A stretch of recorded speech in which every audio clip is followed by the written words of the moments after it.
Oh, wait. Hold on.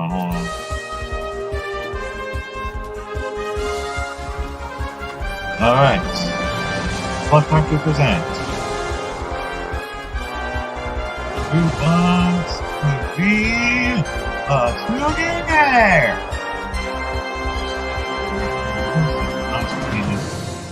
On with the show. All right. Hello, everybody. This is your pals Bugs Bunny, Mickey Mouse, and Bear here. Wait, why do we look different? It's because. Wait, what? Why am I in that new Looney Tunes look? Well, why am I wearing my old red shorts? I look good. Oh, and why do we have this new background right behind us? Mostly because it's the new thing, the new future of us. That kind of makes sense. Anyway, and yes, we got horse color with that new image I just got. Wow. Yeah.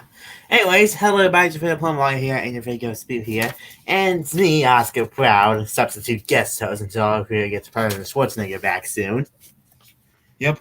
Welcome back to episode 2. Welcome to episode 2 of Who Wants to Be a Toonynaire, where we get to answer more of the questions. Right now, when you want media aren't showing up, so hopefully they'll show up when we get to the medium questions sometime throughout the stream. But right now we are flying solo, so yeah. So we already know about the categories. We got easy questions, medium questions, and hard questions. And we also already know the Hawaii lines. Phone a 50-50, phone a friend, ask the audience, and ask a friend. Mm-hmm. So yeah. Without further ado, let's get us started with question number 1 for Bugs, Mickey, and Bear's side. Okay, so we always got the contestants here, so let me pick here this, or this, or this. Actually, Shaggy, or how about we go to Sonic? Oh yeah, I also put it in with my modern form. Yes. Okay. Oh my God. Stop suggesting some ideas. Okay, Sonic. Since you're the first one in the second episode, I'll go with you. Okay, so what seems to be my question? Well, All right.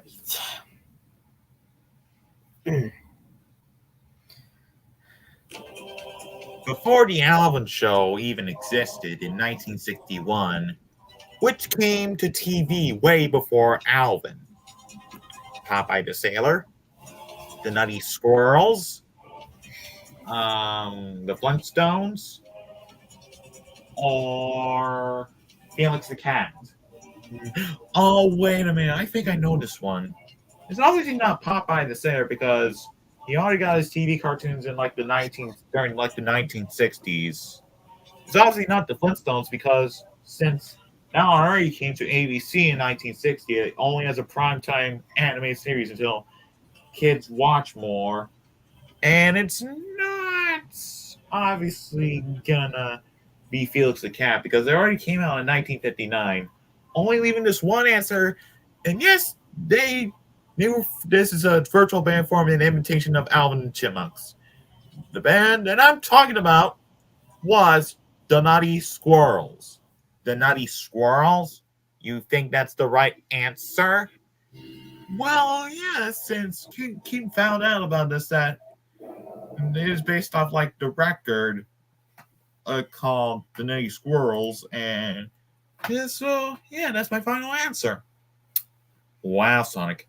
Someday you should sing with the Nutty Squirrels, like, in the records, because that is correct. It is the Nutty Squirrels. Yep, the Nutty Squirrels. You may some people may don't recognize them, but they came to TV way before Alvin and the Chipmunks did with the Alvin Show in 1961. Interesting.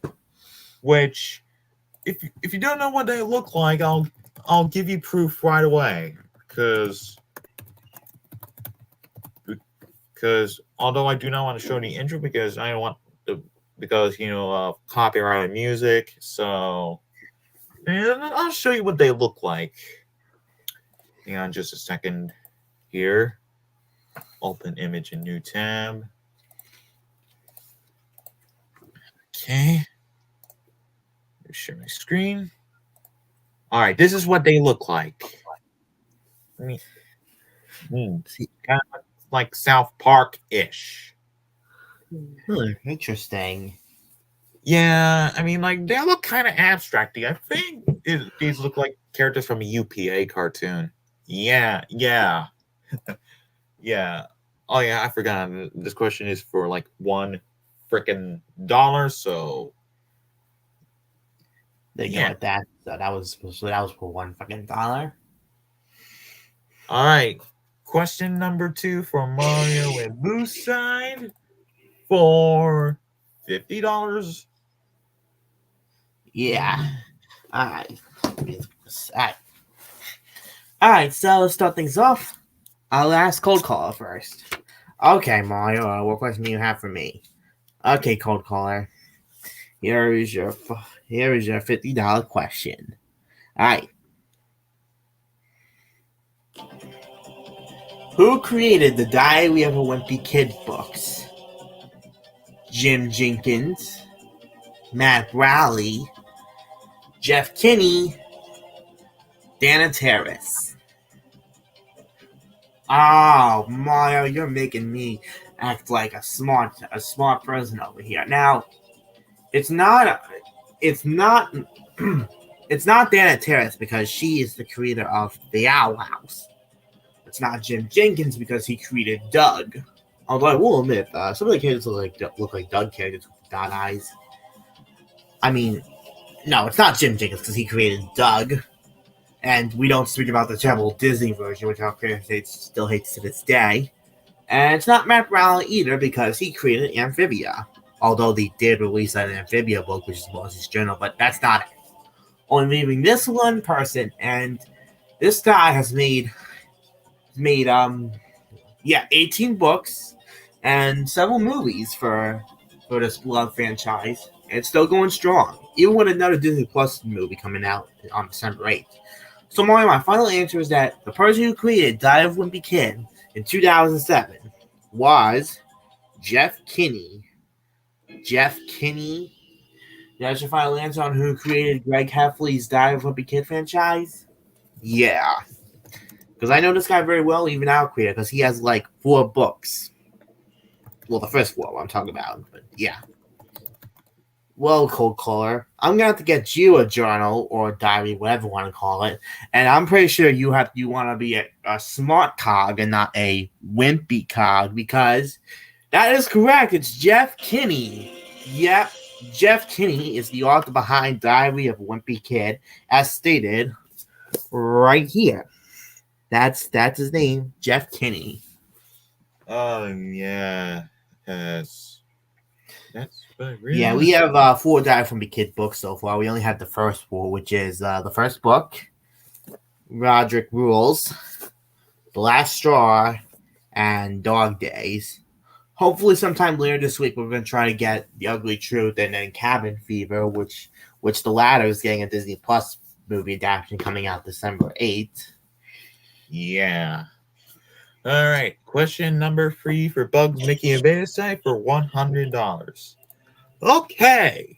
Oh boy. Looks like we go. Luna, I'll go to you. Okay. What's my question? Why did you change it to like Gotcha Life? From now on, yeah. Because, hard drive stuff. That makes more sense. Okay. So, Luna, you obviously know this one because you're also going to be inspired by Alice in the Luna and Wonderland movie coming out. Oh, really? Yes, really. Okay. In Alice's First Day in Wonderland, coming soon from Alice's Wonderland Bakery, who is gonna be the voice of original Alice? Hendon Walsh, Catherine Beaumont, um, your voice actress Rebecca Honig, or Judy Alice Lee? Wait, I think I noticed one very that easy question. I know you're making me very smarter. It's obviously not Hendon Walsh because she is still currently the voice of the original Alice from 2005 to the present. It's not my voice actress Rebecca Honig because she still voices me in Kane Rabbit and Friends material, and not to mention Luna movie is coming out. And it's not Judy Alice Lee because obviously we know for a fact that she voices Becker Denoga from Haley's on It, obviously. Only leaving just one answer, and I do know that voice actress where she actually fits for my voice in Lunar Wonderland. And my final answer should be Catherine Beaumont. Catherine Beaumont is your final answer. To be honest with fair, yeah, I actually do know that Catherine Beaumont actually voiced her in this show. Wow. Wow, Luna. Someday I should take you to Wonderland because that is correct. It is Catherine Beaumont playing an absolute. Yes, Catherine Beaumont is going to be appearing in the Alice's Wonderland Bakery special called Alice's First Day in Wonderland, coming soon on Disney Junior. Wow, they're bringing back Catherine Beaumont. Yeah, that's very nice that they're bringing her back because she after she voiced the character in Alice in Wonderland, she would reprise the role in several other media, including on a few turns on The House of Mouse. And now they're bringing her back for Alice's Wonderland Bakery, even though Kurt doesn't watch that show. But that's actually nice that they're bringing her back. And as of today, she's the very last surviving cast member of Alice in Wonderland. Yeah, boy, which she is like. I need to check. She's got to be like 80 something by now, I think. It's age 85. 85. Wow. Yeah, she's almost as living as Mary Costa, the voice of Aurora from Sleeping Beauty, because she's still alive as well at 93. Yeah. Probably know what we mean by that. Okay. Question number 4 for Mariam Busai for $150. All right. So, all right. All right. I'll go next on this one, and I'll go and ask the creator himself. Okay, boo. Hold on a minute. Excuse me, Mario. Sorry. Okay. All right. Yeah. Okay, boo. What question do you have for me? Okay. Justin, let me think of a good one for you. Let's see. Hey. What is a good one for you? Let's see. Oh, all right. I have a good one for you. All right, here it is. Who played George Bailey and Frank Capra's It's a Wonderful Life? James Stewart, Tommy Davidson, Jeff Bennett, Jim Cummings. Oh, boo. You know me very well. I haven't seen this movie numerous times, and I'm still going to watch it for when Christmas comes around. Now, it can't be Tommy Davidson because he wasn't even born when this movie came out. He was born in 1953. I think it was actually 63, but I'll have to check again. And it's not either Rob Paulson or Jim Cummings either, because it's not even Jeff Bennett or Jim Cummings either, because both of them were also not around when this movie came out, and their voice actors, not live action actors, although they made quite a few live action appearances. But this famous actor is well known for this role, and he's also done other roles like Alfred Hitchcock's Vertigo. And this famous actor I'm talking about is, my grandpa also knows him, James Stewart. James Stewart, the everyday, the all American man who played the down on luck George Bailey? Final answer. Yes, Boo. I know this guy very well. So does my grandpa, because he knows a lot of old school actors like me. Well, Justin, you sure are having a wonderful life right now, and make sure you don't be depressed like this guy, because you are correct. It's James Stewart. Yep. James Stewart played George Bailey in It's a Wonderful Life, the Christmas classic from 1946. It's the story about his character, George Bailey, who, after a series of unfortunate events that happens, decides that he wants to end his life. But unfortunately, that's when he meets his guardian angel, Clarence, and that's when he tells him what his life would be like if he wasn't born. And this is James Stewart. He was born in 1908 and died in 1997, with his final movie being An American Tail, Five Goes West in 1991. Yeah, which we have yet to watch that movie. I know we have it on VHS, but we prefer watching it online. Yeah. Okay, This movie is... Yeah, we'll have to watch that one day. Our creator hasn't saw An American Tail or its sequel yet, but we'll get to it one day. Most of James Stewart's movies are movies that you guys haven't seen, because they were like from the 1930s to the 80s. Some of his other movies include Vertigo, Rear Window, Mr. Smith Goes to Washington, The Man Who Shot Liberty Valance, Rope, Broken Arrow, Out of the West was one, and like we said, American Tail, Five Goes West, which that was his last movie he did before he retired from acting, and he died in 1997, which was also when our creator's brother was born. Yeah, by the way, our creator has an older brother named Philip, and he was born in 1997. In fact, he was born a month after James Stewart died. He was born on August 1st, while James Stewart died on July 2nd, 1997. Yeah. Okay, let me see. Question 1, 2, 3, 4. I guess that's question number 5 for Mario Boo's side for $200. Okay. Let me see here. Rocky, I'm about to go to you. Hokey smokes. What seems to be my question, Beta? Well, let me tell you. I know you're no longer part of Universal, but I'm just gonna ask this anyway. Right. 1 second. All right. In 1992, at Universal Studios Florida and at Hollywood, what show was it to feature you and Bullwinkle? The Adventures of Rocky and Bullwinkle show, the Waterworld show, The Fantastic World of Hanna-Barbera, or Nickelodeon Studios? Wait, isn't that obvious?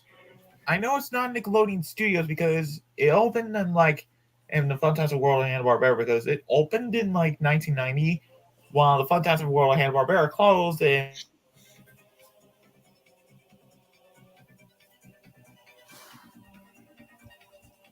Not the Waterworld show, because I don't know when did it open. Probably in 1995 or something. I don't know.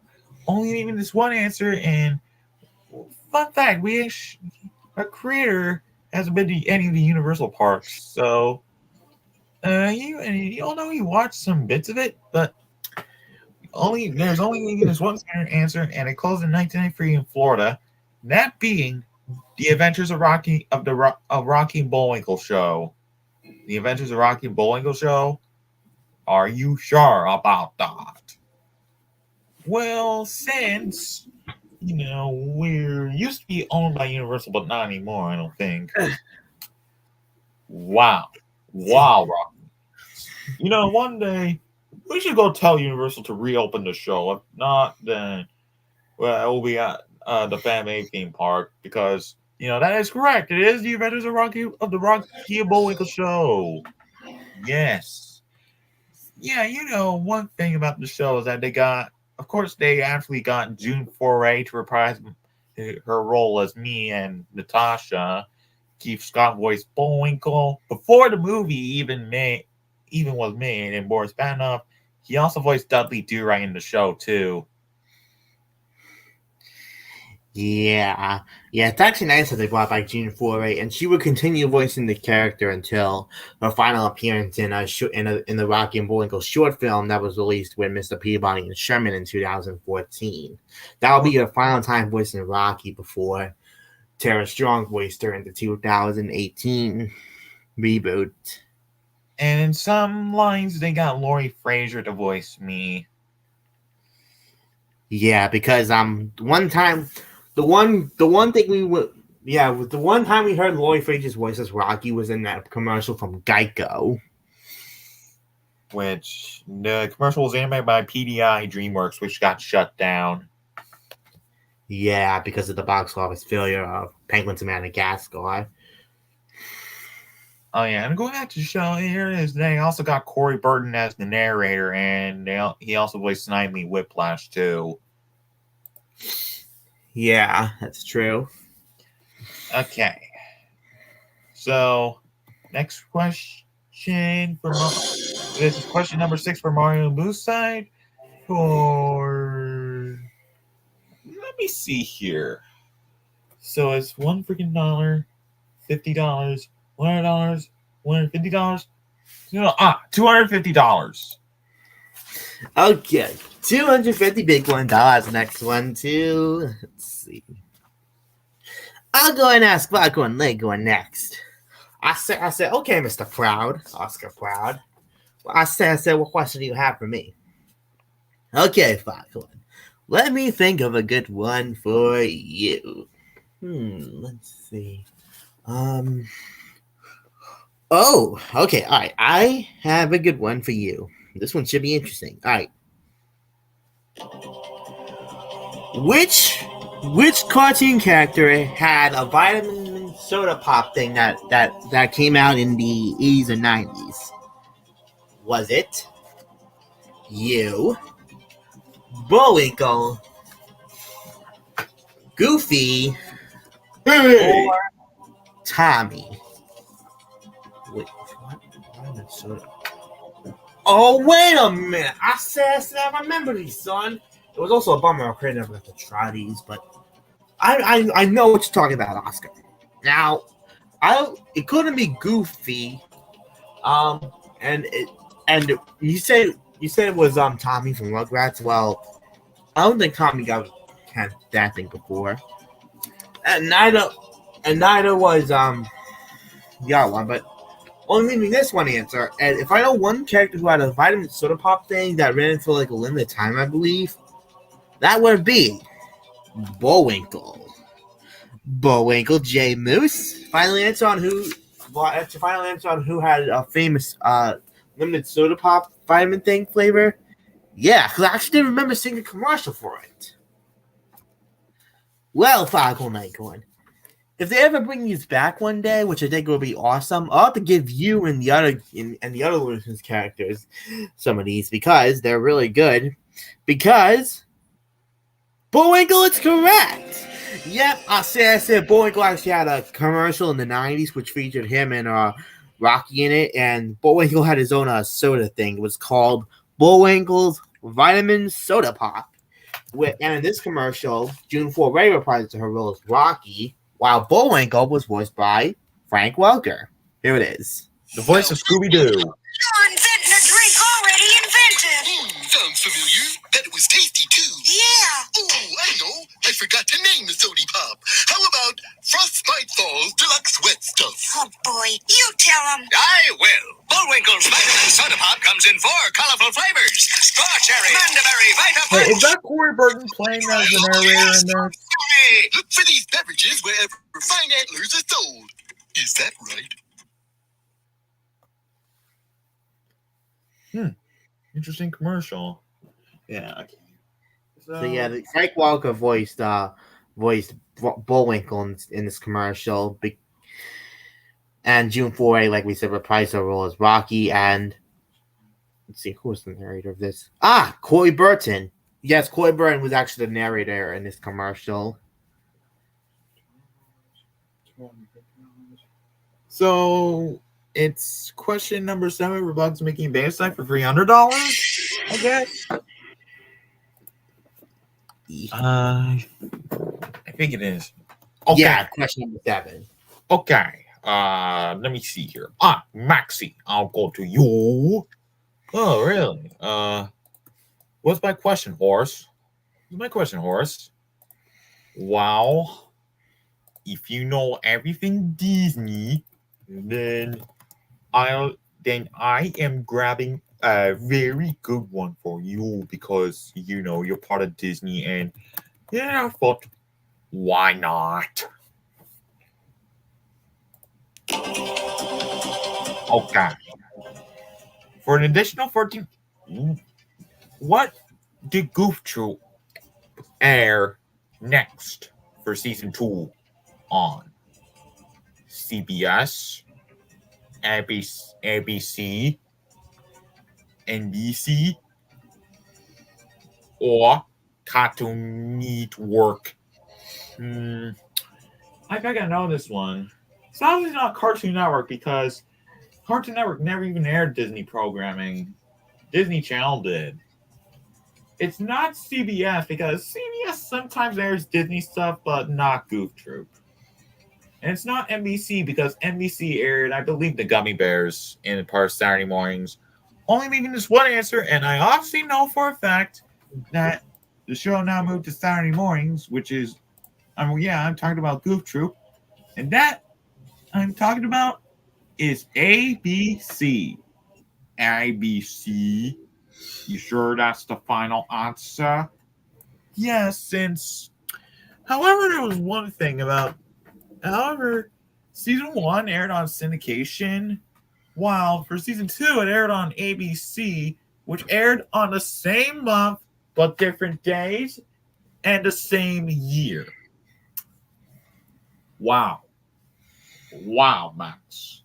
You should decide to just have a good old time and spoon review because that is correct. The second season aired on ABC.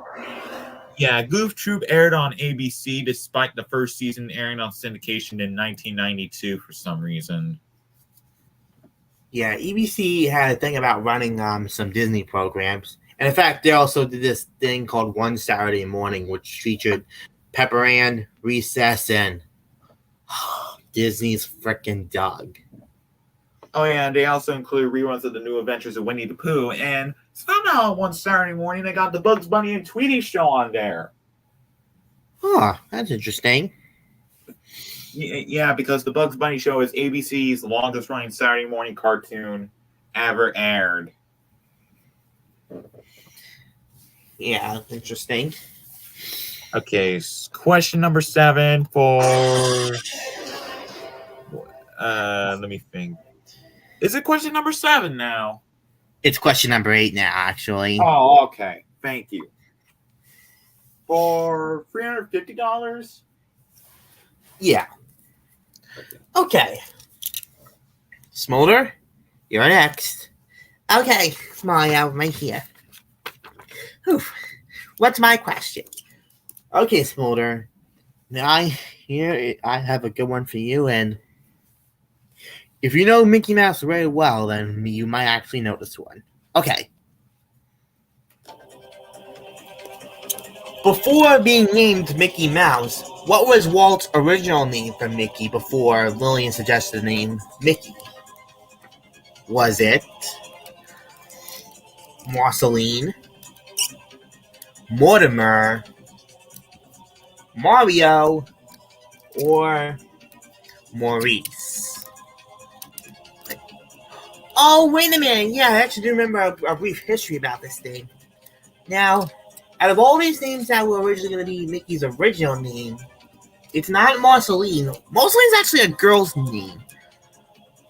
So it wouldn't be Marceline. And neither for you, Mario, because Mario, wow, that'd be kind of silly. Anyways, no, it's not that. Neither is Maurice, only leaving this one name, and despite that's what his name was originally going to be, they would eventually make a character on him. So my final answer is that Mickey's original name from Walt before Lily suggested the name Mickey was Mortimer. Mortimer? Final answer? Are you sure that was Mickey's original name before Lillian suggested his name that we all know today? Yeah, because I did remember hearing a brief history on that. And yeah, and in spite of having that being his original name, they would eventually make a character on him. Wow, Smolder. If I was to give you a nice, really cool name, if I was to rename you from Smolder into a nice, more better name, maybe I would call you Smolder the Victor because you are correct. It's Mortimer. Yeah. So before Mickey was going to be named to the name we all know today, back then Walt was considering naming the character Mickey into Mortimer, but Lillian suggested the name Mickey instead. That reminds me of that one time where our creator was born, and hospital and nurse suggested thinks that he should call his creator Caleb, the name Caleb, but his creator's mom decides to name him Caden. Yeah, it's based off a true story. Yeah. Huh, that's very interesting. Very interesting story that we heard. It's interesting. So yeah, and despite and after when Lillian decided to rename Mortimer into Mickey, they would eventually make a character named Mortimer Mouse. Don't remind me of my rival. Yeah, let's not do that for Mickey, but yeah. So there you go with that. Okay. Question number 9 for Bugs and Mickey side for $400. All right, Docs. All right. Shankster, I'm about to go to you. What? What's even my question, Bugs? Well, seems to me that if you don't know what the history of Kane's channel is, then you'll know this one very in this easy. Okay. On March 27, 2021, after his creator got an email saying that he needs to confirm his birthday, in like not many years ago, what did he create to upload videos more on his channel? Caden's Toontown, Justin Thomas, sorry, Justin. Dragonfly Studios, that name is no longer used anymore. The Nostalgia PS2 Fanboy XX, which came to a close and got moved. Like, wait a minute, I think I know this. It's obviously not Justin Thomas because I do not want anyone to steal his name. It's not Dragonfly Studios because the name's no longer used anymore. It changed back to Keaton Jones. It's changed back to Gotchini Jones Company. And it's not, obviously, Nostalgia PS2 Fanboy SXX because he used to own it, but not anymore. Only there's one answer, and yes, the show is still growing strong with more subscribers, and that being Caden's Toontown. Caden's Toontown, Doc? Are you sure that's the final answer? Like, yeah, I do remember seeing his channel, and he got like almost like not. He's almost reaching to 900 subscribers soon. Wow, Doc. Maybe you should go to Caden's Toontown because that's correct. It is Caden's Toontown. Yes, the channel is still growing to this day. Yeah, I upload videos more often. Like, for example, opening titles and such. That's what helps make our channels grow. If we make videos like these, it gets popular and we get subscribers. And the more we keep this up, we'll have a whole load more of subscribers. And our creator still makes videos to this day, and he has like 20.1k subscribers. Wow.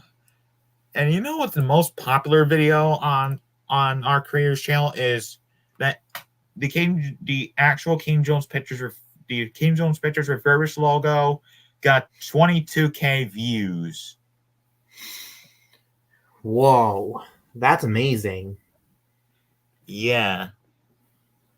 Yeah. All right. Question number 10 for Mario Boosite for $450. All right, $450. All right. Please, hold on a second. Let me just check something. Let's see. All right. So anyways, we only have one character left. And that character, of course, is Justin's girlfriend, hence on Jack the Maker Guy's channel. So Butterfly, I'll go ahead and ask you this last one for the easy question. Oh, okay, Mr. Proud. What question is it? Okay, your last easy question is. All right, let me think of a good one.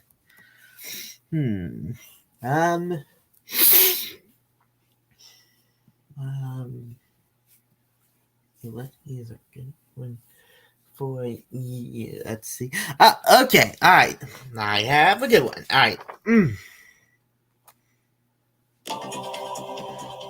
After Steve left for college in the episode Steve Goes to College, who became the new host of Blue's Clues? Is it Joe, Squidward, Tommy, or Rudy? Oh, Oscar, I remember this one. Okay. Now, it couldn't be Tommy Pickles because his show Rugrats was still going at the time and he's too young to host. Okay, I mean if you had a kid host that would be actually be kind of cool. And I'm not with Rudy because let's face it, Tommy is the host, the main star of Rugrats. And Rudy on the other hand is the main protagonist star of Chalk Sound. And Squidward, the host of Blue's Clues? Okay, that would actually be kind of funny, but no, that's not true. Although we're going to tell you why in just a minute about why we said this. So, my final answer to Oscar Proud is that the real second host of Blue's Clues after Steve left would be his brother, Joe. Joe, aka Donovan Patton. Final answer on who was the next host of Blue's Clues after Steve left away for college? Yeah, that's who became the new host. Well, Star, I can imagine you and Justin make your own version of Blue's Clues one day because that is correct. It was Joe. Yep, it was Joe. Yeah.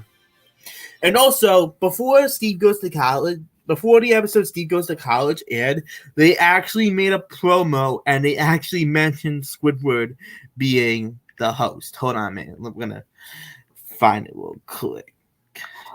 And we're not kidding. They actually did bring this up about Squidward. Hold on. There. Yeah, the promo. Yeah. Quick. I mean, like,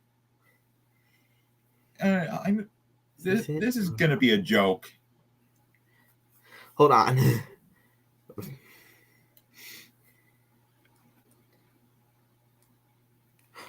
Oh, I think this is it.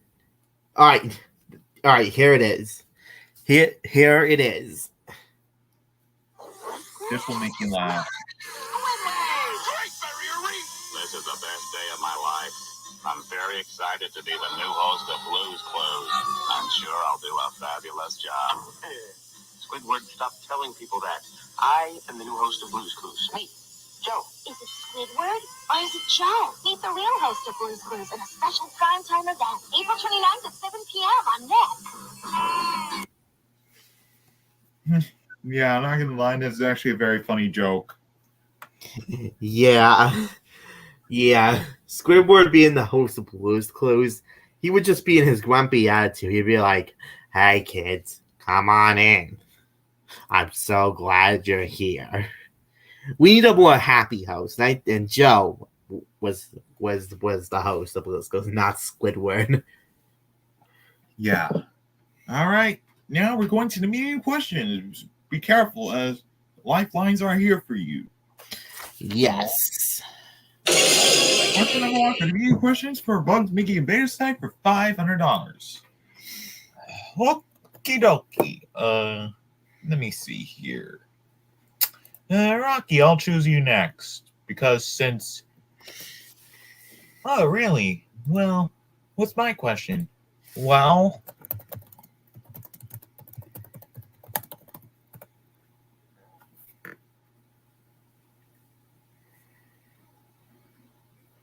All right. There we go. All right. Here it is. before Sony Wonder distributed the Rocky and Bullwinkle DVDs,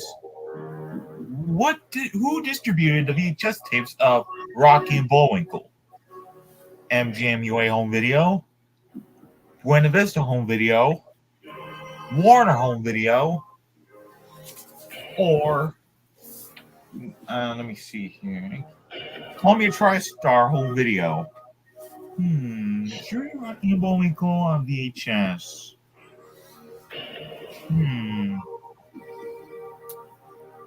Well, it has to be Buena Vista Home Video. It has to be. Okay, Mickey. My final answer is gonna be Buena Vista Home Video. Wait, Buena Vista? You sure that's your final answer? Wait. Well, if I'm being honest, yeah. To be honest, you know that you used to own us before Universal took us, and you were originally going to plan to do a show, but you replaced us with Darkwing Duck. Wow. Someday, for Fan Me reasons, you guys can also be owned by Gotsy Jones, because that's correct. It is Buena Vista Home Video. Yeah, Disney used to distribute the Rocky and Bullwinkle tapes from the 1990s. Oh, that's very interesting to hear that. Before Sony Wonder and Universal. And Vivendi Entertainment. Yeah. Oh yeah, and about that, and about Disney owning Bullwinkle thing, that's actually very true, because Disney was originally going to make a show based off of us, before it was Darkwing Duck. I'll show you. The one that I'm talking about is this.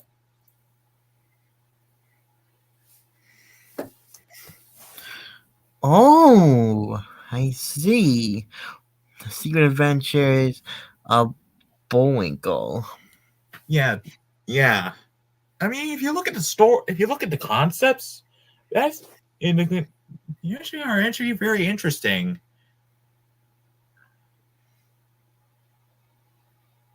Yeah, that's really nice. Yeah, but here's the reason why it got changed to Darkwing Duck, because Disney is not actually owning the characters and franchise, actually. Yeah, that is true. It was Jay Wood made the characters. Yeah, well, with the exception of George of the Jungle for the two movies. True. And yeah, Rocky and Bullwinkle had a movie from Universal, and the same went for Dudley Do-Right. And then they made a Mr. Peabody and Sherman movie for DreamWorks. Yeah. Okay, question number 2 for the medium questions for Mario Busek for $550. Okie dokie. Alright, so as we move on, let's progress to the next character for the first media question. The first media question from our side. I'll ask you, Foghorn Leghorn. Okay, I say, what's my medium question, Mario? Okay, Foghorn Leghorn.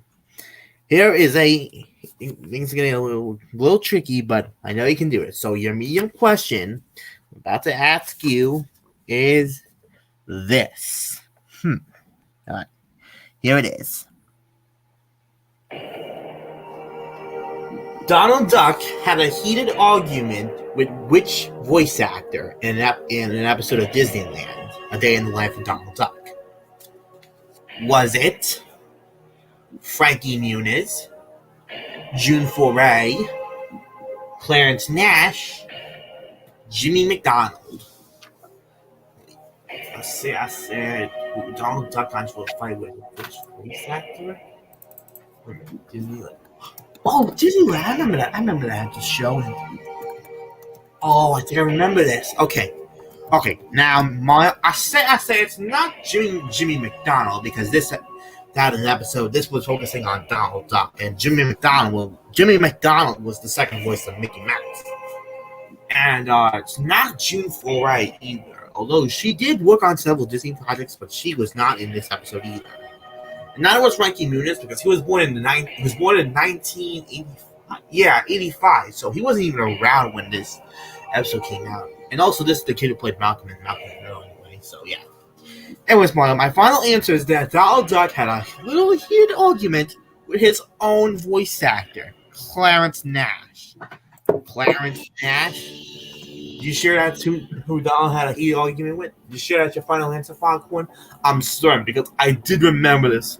I think I did remember seeing this because I remember Clarence told Donald to go jump in the lake.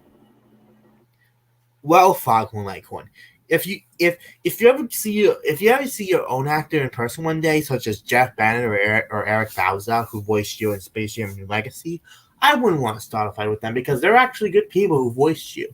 Even for Mel Blanc, even though he's dead, but still, because you are correct. It's Clarence Nash. Yeah, I said there was one episode of Disneyland and it was called A Day in the Life of Donald Duck. And after Donald received the letter on people are having a hard time saying, Donald calls in his voice actor, Clarence Nash, and then I said, let's just say they have a little beef going on. Here it is. Dear Donald, I can't understand a word you say. That's the last straw. Yes, Mr. Duck? Send my voice in here. Your voice? Oh, Clarence Nash. Yes, I'll send him right in. Hi, Donald. Boy, what a beautiful day for the little creatures. What's good about it? Why, the birds are singing.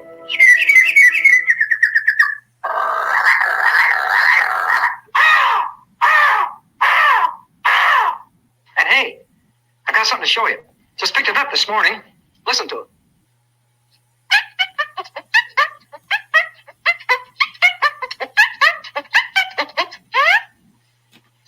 Duet.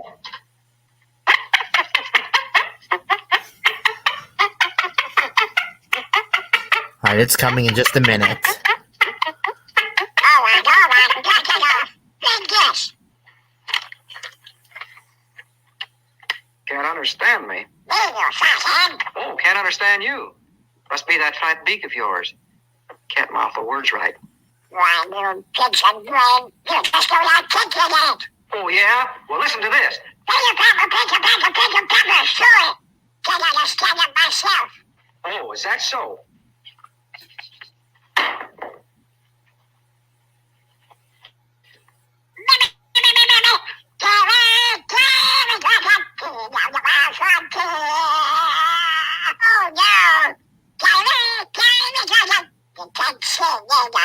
But Donald, you've never complained before. Well, I've tried. I've given you my all. I've given you everything I've Then the got. part where it tells him jump to the lake comes in just a second. What thanks do I give? Here it comes. That's good. I make you nervous. You make me nervous. You make me precious nervous. Yeah? But you make me sick. You make me precious sick. You make me ill. Precious ill. Big hands. 4, 5, 6, 2, 7, 8. Says your mom. Oh And, my. yeah, after that, Donald said, I'm going to get me a new voice actor. And so he did, which was Tony Anselmo after Clarence Nash died. Yeah. Okay. Question number 3 for Bugs, Mickey, and Beta's side for $600. Okay. Eeny, meeny, miny, mo. Let's say I'll go with you, Max, again. Okay. What's my question now, Beta? Well, let me tell you something. And I know this may be hard, medium, but Who made an appearance in the America's Comic Stars float in the 1983 Macy's Thanksgiving Day Parade, despite having with Garfield, Marmaduke, Nancy, Sluggo, and Snoopy. Alfonso Ribeiro, Irene Cara,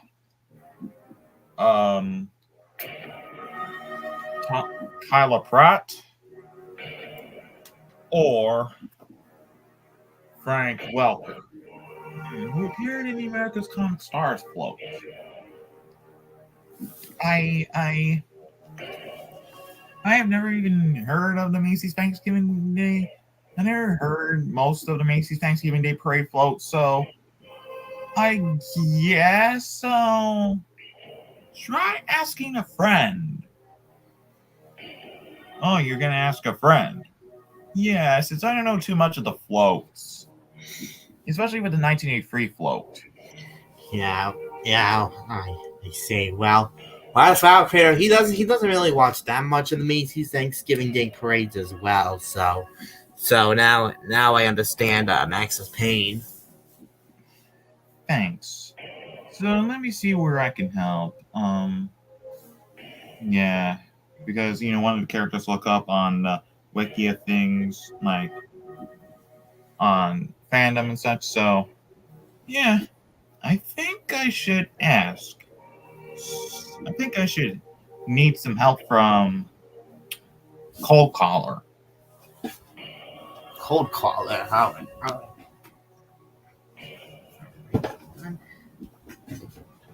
Cold caller. Max needs help. All right, hold on. Okay, so Mac needs help on a question. All right. So what was the question again? Who appeared in the American Comic Stars float saying dancing is everything in the 1983 Macy's Thanksgiving Day Parade? Was it Alfonso Ribeiro, Frank Welker, or Irene Cara, or something like that? All right, the Macy's Thanksgiving Parade. Let's see. And let's see. It was. Let's see. It wasn't Frank Welker or Kyla Pratt, so I think it was. And wait, what'd you say the year was again? 1983. All right, 1983. And what was the name of the song again? Dancing is everything. All right, dancing is everything. Let's see that. Let's see. Okay, so according to my cold collarness research, it appears "Dancing Is Everything" was sung by Alfonso Ribeiro. Okay, thanks. All right, Mac. What was your final answer? Well, Cold Collar told me it was Alfonso Ribeiro. Alfonso Ribeiro? Are you sure about that? I mean, yeah, since he was used to be a kid. Like he performed in the Tap Dance Kid, which was a Broadway musical production. Wow, Max. Someday I should put you in the float and sing to the parade audience because that is correct. It is Alfonso Ribeiro. Yep, Alfonso Ribeiro appeared in America's Comic Stars float before he hosted AFV, before he hosted America's Funniest Home Videos. Yep, says here Alfonso Ribeiro sang "Dancing Is Everything" at the 57th Macy's Thanksgiving Day Parade in 1983. And not gonna lie, I like the America's Comic Stars float. I like how they included like the mechanisms in this, like the thought bubble and all that stuff with like Garfield on it. Yeah, true. Yeah. So what was the order of questions? Is it question number 4 for $650? Yeah, this is question number 4 from me and Boo's side.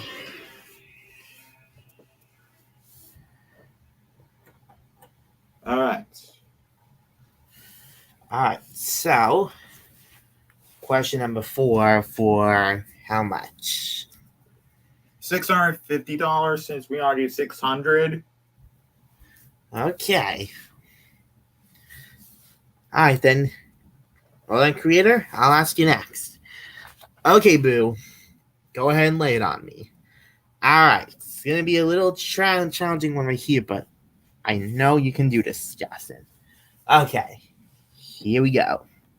And your question is this. Alright. The question is this. Alright. Alright. Before Bill Farmer was the voice of Goofy, who provided the voice of Goofy way back ever since the 1930s? Yeah, ever since 1932. Who voiced Goofy before Bill Farmer took over the role? Was it Walt Disney, Clarence Nash, Pinto Colvig, or Billy Bletcher? Let's see. Who voiced Goofy before Bill Farmer? Yeah. Well, those are all great names who were still around back then, but which one is it?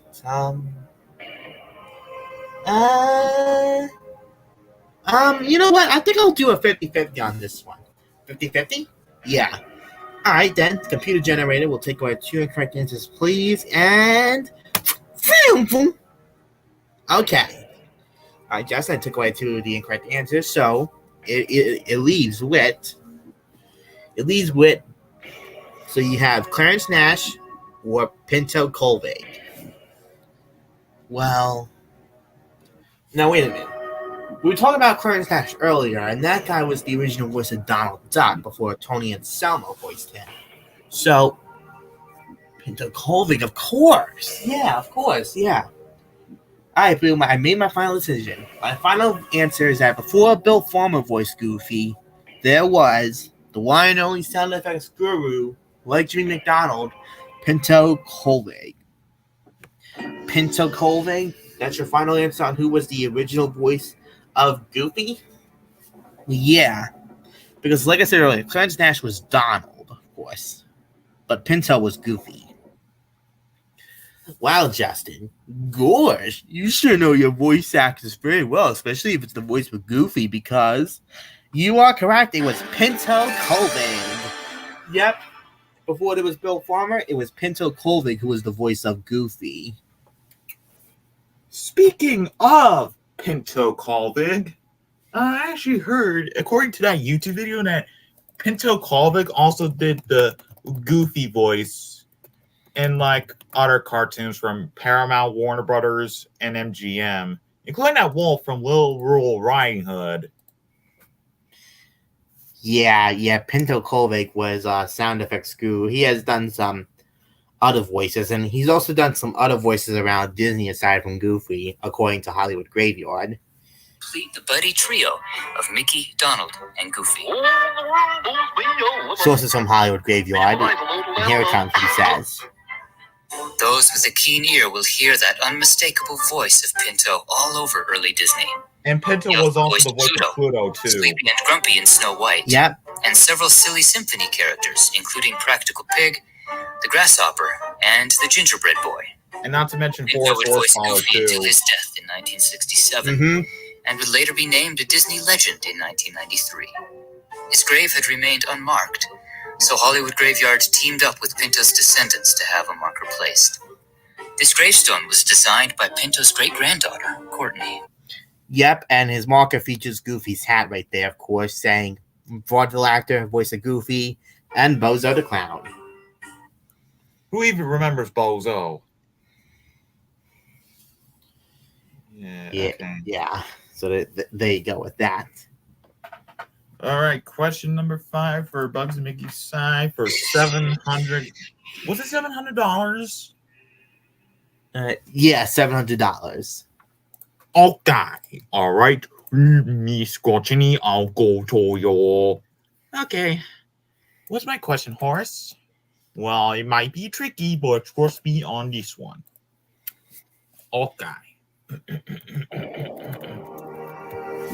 On what network did a Charlie Brown Christmas aired after ABC no longer has the broadcast rights?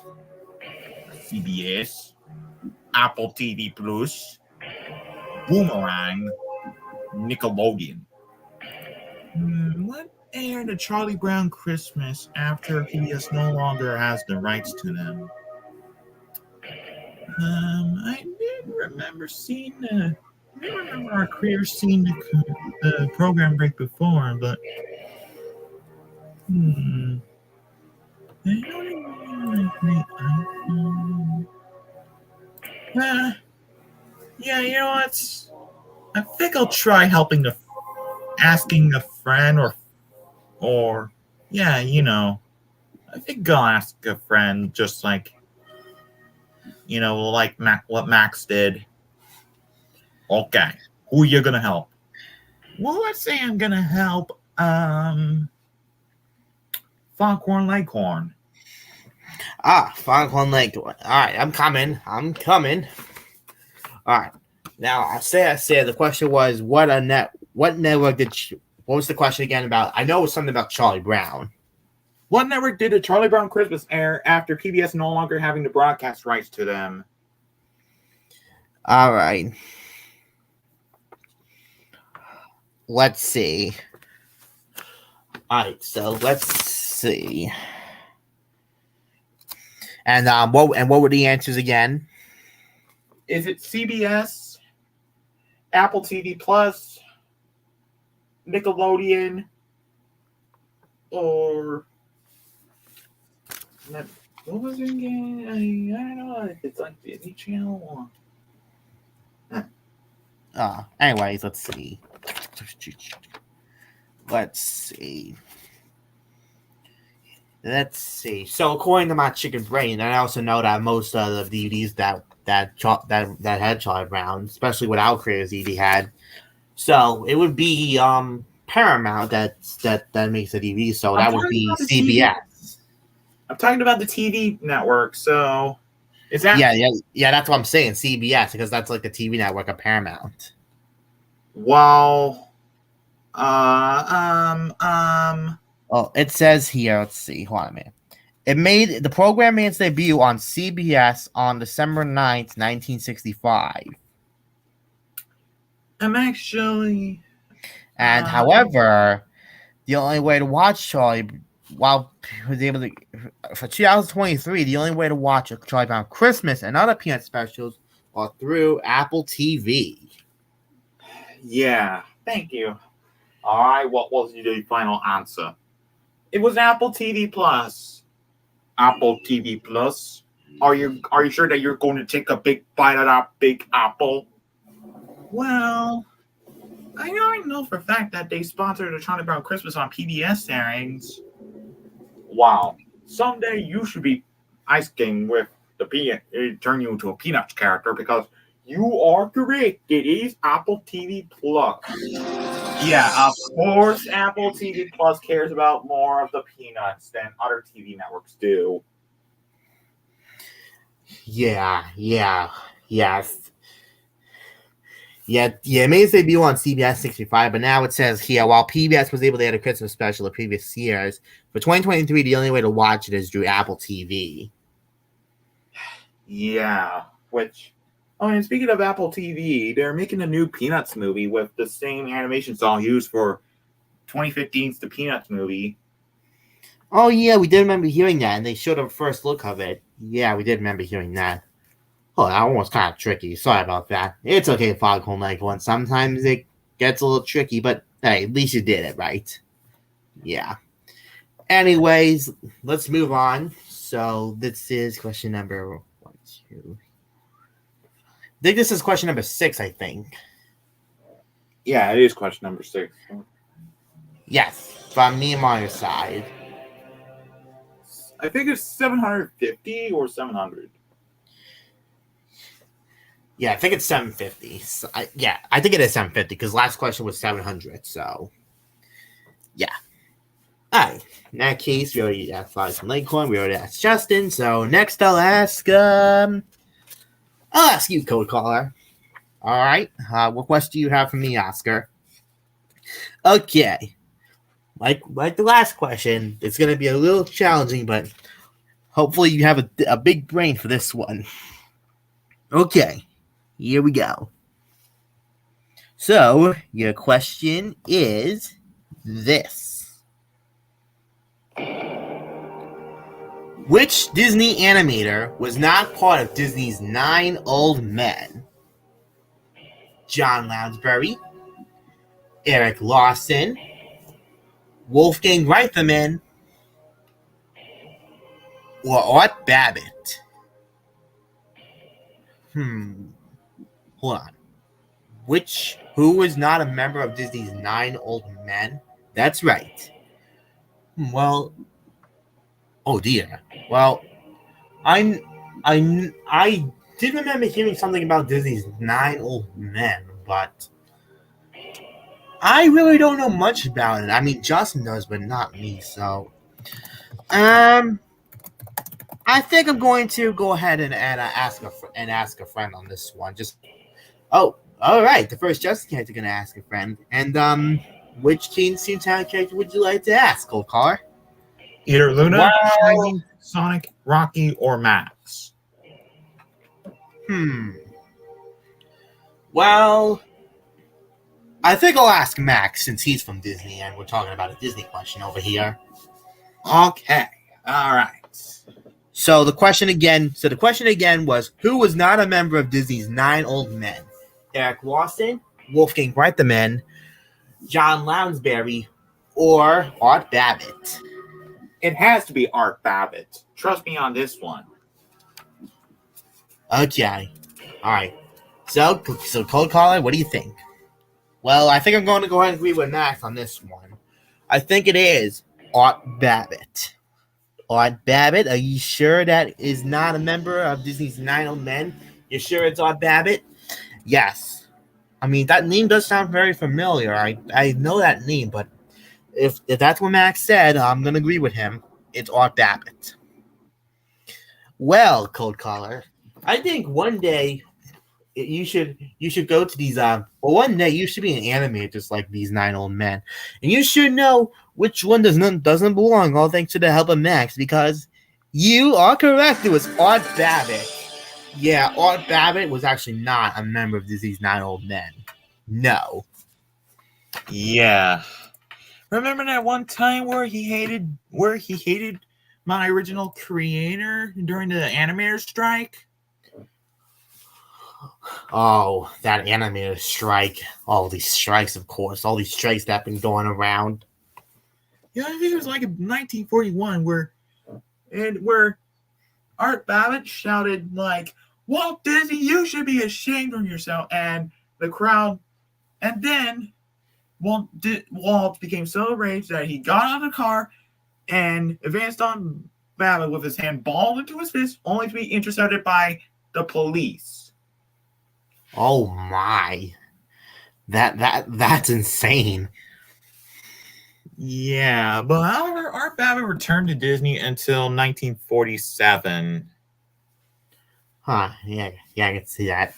But yeah, Art Babbitt was not one of Disney's 9 Old Men. But this guy is known for creating Goofy, of course. Yep. Yeah, so he's not one of Disney's 9 Old Men. The other members of Disney's 9 Old Men include Milt Kahl, Mark Davis, Frank Thomas, Ollie Johnson, Les Clark, and Ward Kimball. And we already mentioned Eric Lawson, John Lounsbury, and Wolfgang Reitherman. All right. Question number 7 for Bugs Making Bayside for $800. Alrighty, ducks, everyone. Be prepared. All right. Mr. Sonic, I'll go to you. Okay. What seems be my question? Bugsy old pal. Well, I actually want to tell you, since I know your movies are owned by Paramount, but I'm just going to ask you this since you never heard of these cartoons before. Despite our creator and Justin and Clee watched the cartoons together before on that stream we did before, that warning.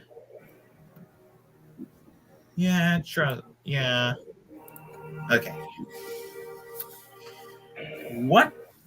Which cartoon series involves two dogs, one tall and one small? Jeepers and Creepers, Tommy Tortoise and Mohair, Swifty and Shorty, or Little Lulu? If I had to guess, even though I know all Paramounts, but yeah, I know I never even heard of Famous Studios. What, you haven't? No, I haven't. I think it's like the time where I didn't even exist until like 1990s. Yeah, I can understand that. Yeah, in 1960, one dog large and white, and one dog small and being worryless. You know what? I'll go ahead and ask the audience on that. All right. The first time using Ask the Audience. All right, so everyone's going to be receiving a keypad. So, here, all right, audience, what Paramount cartoon series involves a dog who is tall and white and a dog who is small and getting worried? Jeepers and Creepers, Swifty and Shorty, Tommy Tortoise and Mohair, or Lulu? Yes. All right. On your keypads using A, B, C, or D, vote now. It has to be Jeepers and Creepers, so I'll choose this one. I'll choose Jeepers and Creepers. Yeah, this. Okay, this, choose A. All right. A. All right. The audience has asked 99%. That is Jeepers and Creepers. Okay, yeah, I'll take Jeepers and Creepers as my final answer. Okay, and are you sure about that? Well, I mean, yes, since our creator has the playlist of the complete cartoons of Jeepers and Creepers on his official YouTube account that is unlisted and can be seen for friends. Yeah, that is Jeepers and Creepers. Wow, you sure know everything about Paramount, because that is correct. It is Jeepers and Creepers. Yep, our creator has made the playlist of Jeepers and Creepers cartoons from 1960. And not gonna lie, he thought the cartoons weren't that bad. Yeah, and we did remember watching some of these in a stream we did to celebrate Keen's Toontown's birthday, but unfortunately it got taken down and we got ourselves our community guideline warning. We tried to get the stream back after filing something in like a little reservation thing, but unfortunately they rejected it. So we're gonna have to do a little remake on this, like watching it soon. Yeah, but under the Mario, Woody, Bugs, Boo, Waluigi, make you watch Paramount cartoon series. Yeah, me and Boo are gonna have to. I'm gonna upload it. I'm gonna stream it for when we do it soon. But we're gonna do it a different point of view. So yeah, so stay tuned for that, everyone. Yep. All right. So yeah. So I guess this is question number 7 now, or question number 8. It's question 8 for Mario Busai for $850. Yes. All right. Okie dokie. So we have. So I'll go and ask Justin's babe next. Star Butterfly. Hi, I'm coming, Mario. And so, what question do you have for me? Okie dokie, Star. Here is a little challenging one for you. Well, but maybe you'll be familiar with this one. All right. In the short film Mickey's Fire Brigade, who did Mickey, Donald, and Goofy rescue from the burning apartment? Was it Horace Horsecollar, Mortimer Mouse, Clarabelle Cow, or Pete? Wait a minute. Mickey's Fire. Oh wait, I remember this short. Oh, I actually remember this before. Okay. Now, Mario, among all these characters on here, I know for a fact It's not Pete, and it wasn't Mortimer Mouse, and it wasn't horse cow either, but only leaving this one cow. And she was singing. She was in the bathtub when this happened, and she didn't even realize that her own apartment was on fire. She should be ashamed for herself for not noticing this and not believing in Goofy when he was being a peeping Tom. But either way, my final answer is that they had to save Clarabelle. Clarabelle? Not to be confused with Clarabelle, the clinkety clankety cow from the Upside Down show, is your final answer? Yeah, and also, yeah, I remember when Shane David had to find Clarabelle in the Upside Down show, but not Clarabelle cow, but still. Well, Star, if you ever become a firefighter one day, I hope you do rescue this cow and make sure you tell her the real truth that her apartment was on fire, because that's correct. It's Clarabelle. Yep, in Mickey's Fire Brigade, Mickey, Donald, and Goofy had to save Clarabelle from an apartment fire, and then Goofy peeped into her in the bathtub, and she freaked out, and she doesn't even believe in this, and starts whacking Mickey, Donald, and Goofy. Yeah, and she believes that we are the kidnappers, but no! I mean, like, seriously? How are we kidnapping Clarabelle? That's not supposed to happen. Yeah, they were rescuing them. And we'll go ahead and play the clip real quick. This story came out in 1935. All I can think of is that one thing where Joey Quintel did. Yeah. And here it is. Yep, he was voiced by the late great Elvia Allman. Yep. Lady, look at your house is on. Your house is on. But lady, listen. Your fire is on. Your house is on. Yeah, here, that was Elvia Allman. And she would continue voicing the character until her final role, where she reprised it one last time in 1990's The Prince and the Pauper. Yeah. Question number 9 for Bugs Mickey and Bayside for $900. Yep, question number 9. All right. So, all right, eeny, meeny, miny, mo. I'll go with Shaggy. Like, what's my question? What's my medium question now? Well, if I had to tell you, since Mario Boostside asked Star Butterfly about my short Mickey's Fire Brigade, I'm gonna have to ask you this one this time. What is Clara Cluck's first appearance in a Mickey Mouse short film? Orphan's Benefit, Steamboat Willie, The Nifty 90s, Canine Caddy. What is Clara Cluck's first appearance, man?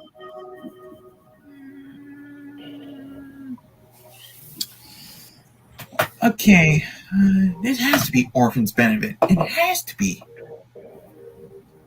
Okay, yeah, it's obviously not Canine Caddy because, you know, why? It's not Steamboat Willie because you had an appearance, made your first appearance with Minnie, and it's not.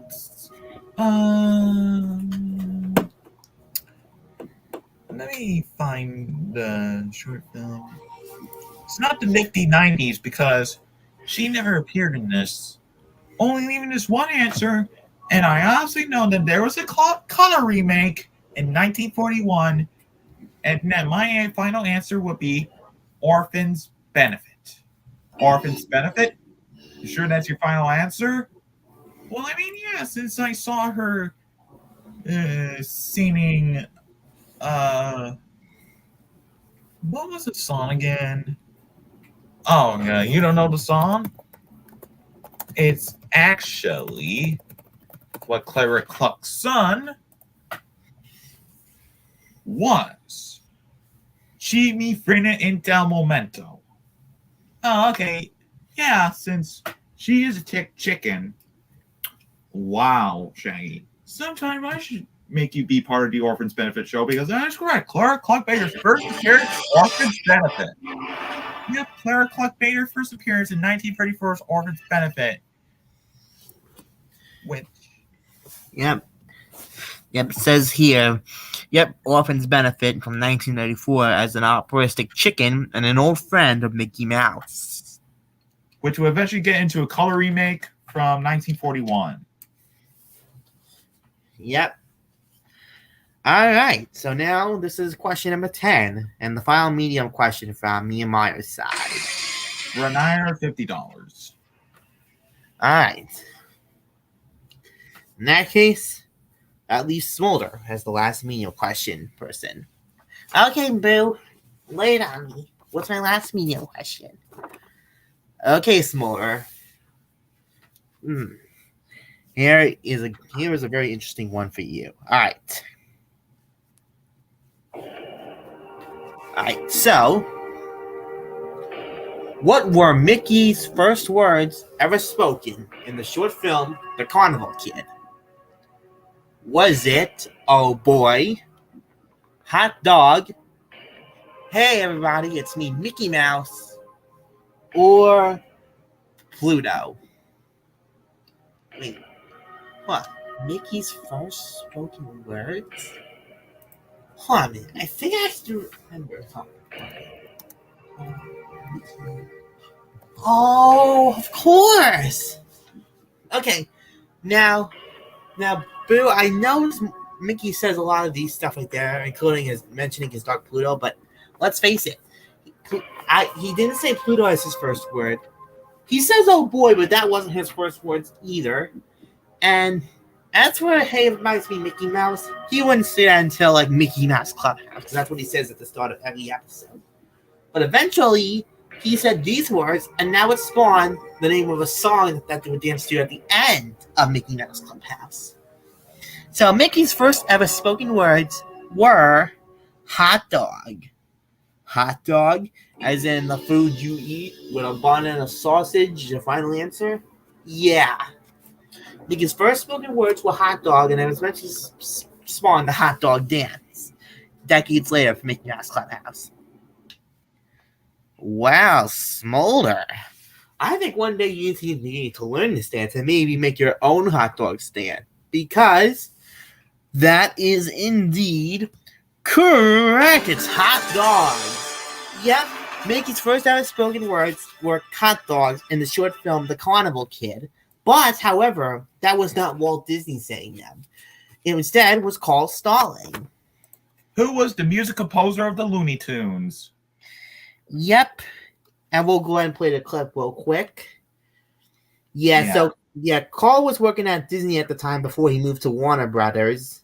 And so, that was him saying Mickey's first ever spoken words in The Carnival Kid.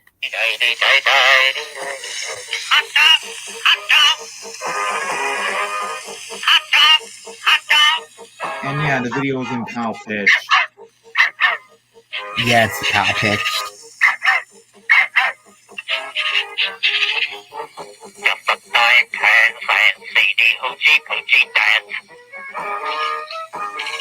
Here comes the funny part where I said this. Ooh. Roasted. And if you probably know who that cat is, that was Catnip. Catnip. Which is not to be confused with that character from Herman and Catnip. Yeah. All right, now, warning. What the hard questions is now answered. The hard questions are now, so be careful, as it's gonna be like a volcano. Yes, things are gonna get real serious around here. So, or spicy. Mm-hmm. All right. So, questions are going to be the dollar amounts are going to be different. The first four are going to be $1,000 are going to be ranging from the total of $1,000, $1,000, all the way up to $5,000. Questions 6, 7, 8, and 9 will be totaled up to $10,000. And the last question, and the hard questions, will be $1 million. So don't answer questions incorrectly. If you try to answer questions incorrectly, then you won't be becoming a millionaire. So be careful. All right. This is question number 1 for Bugs, Mickey, and Beta for $1,000. Okay. Let me see here. I think I'll go with Rocky. All right. What seems to be my hard question? I know things are going to be really tricky, like a burning volcano. Well, trust me, it's going to be really tricky. Okay. So, let me tell you. Who was the voice of Heathcliff in Heathcliff Bad Kitty, the unreleased CGI animated film? Frank Welker, Keith Scott, Jeff Bergman, Sean Austin. Who voiced Heathcliff in Heathcliff Bad Kitty? Yeah, I guess I'll take 50-50 if I have to. All right, computer generator, take away 2 incorrect answers. Ting! All right, so is it going to be Frank Welker or Jeff Bergman?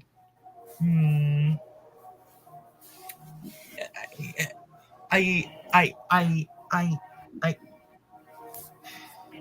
just like how with that one time where someone had to use 2 lifelines. Yeah, I think this time with Ask a Friend. Nobody's using Phone a Friend. That's weird. But they'll get it eventually. You're right. So, what character am I going to be helping today? I probably may be thinking Star Butterfly. Oh, that's me. Excuse me, John. Sorry. Okay, so Heathcliff Bad Kitty, who's gonna voice him? Okay, let's see. It's gotta be here somewhere. Alright. Let's see, voice. Yeah, let's see. Aha! Alright. According to the Heathcliff wiki we found about Heathcliff Bad Kitty, Heathcliff was gonna be voiced by Frank Welker. Thank you. All right, Beta. All right, Rocky, what's the final answer? Star Butterfly told me that Heathcliff was going to be voiced by Frank Welker in the CGI feature. So, yeah, I think it's Frank Welker. Frank Welker? You sure you heard his voice? I mean, yeah, since our creator saw the trailer, and most likely he heard his voice. As he did a good job imitating Mel Blanc's voice of Heathcliff. Wow, Rocky. Maybe one day you should be part of the Alley Cat team, because that is correct. It is Frank Welker. Yep, Frank Welker is going to be voicing Heathcliff in Heathcliff and Bad Kitty, which was originally going to be released in some time, but was never released. And if you want proof of what he sounds like, I'll go ahead and pull it up as long as we don't get, copyrighted. I'll go ahead and play it right away to see what he sounds like, as long as we don't get copyrighted. Yeah. Okay, where I can find it. I'll choose this part here. Okay, so this is what he sounds like. That's me, Heathcliff, superstar. I've got a new movie coming out called Bad Kitty, and it's gonna be a blockbuster. Yeah, he's got that Fred Jones voice. Yeah. Yeah, not yeah. So I think this is a current voice actor thing. Yeah. All right, next question for Mario Boost side for $2,000. Yes. So for $2,000, yes, $200,000. All right. So, all right. So that's the first question, and you know what, Star? Since you got that, you know what, Star? I'll ask you first. Oh boy. Yes, Star. I know it's gonna be a little challenging, but hey, it's the odd question, so you can do this. All right. What do you have? All right. All right, here we go. Which famous country singer did a cover of the 12 Days of Christmas with the Muppets? John Denver, Randy Travis, Brooks and Dunn, or Alan Jackson? Ooh, which famous country singer did a cover of the cover of 12 Days of Christmas with the Muppets, she said? Yeah.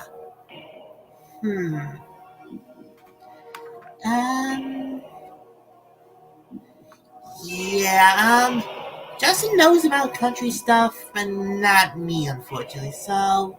I think she's gonna use help a friend. Yeah. Yeah, I think I'm gonna go ahead and ask a friend on this one. Alright, which one do you want to ask? This time I'll go ahead and ask Shaggy. How can I help you, man? Okay, well, I need to know... Yeah, I'll go ahead and tell him. Okay, Shaggy, so Star needs to know this. Which country singer did a cover of the 12 Days of Christmas with the Muppets? John Denver, Brooks and Dunn, Randy Travis, or Alan Jackson? I checked it according to the Muppet Wiki. It was John Denver, who guest starred in episode 401 of The Muppet Show. Well, Star, what do you think? Well, since Shaggy mentioned John Denver, and that actually does sound like a very familiar name, I'll go ahead and agree with him. My final answer will be John Denver. So, Star, are you really sure it's John Denver who did a cover of 12 Days of Christmas with the Muppets? Yeah, I mean, Justin has heard the song a lot of times, so I'm assuming that is true. Well, Star, when we get to December, on the first day of Christmas, my true love gave to me. Well, Star, actually, let me tell you this. On the first day of Christmas, me, yours truly, has a very special gift for you. What is it? A correct answer, because that's correct. It's John Denver.